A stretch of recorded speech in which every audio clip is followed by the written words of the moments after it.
Eaton M90 supercharger. So when you try and replace the bearings and seals in the front housing, when you press the bearings out, they're swaged in and it actually ruins the front housing. When you put the new ones in, they're probably not going to stay put. So I'm going to make a billet housing. Here's a 3D printed prototype. And then this is how much progress we've made so far.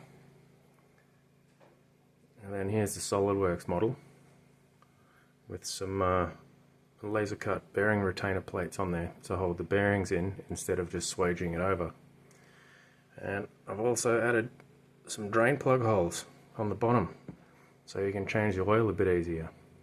So yeah, should have this finished in a few days.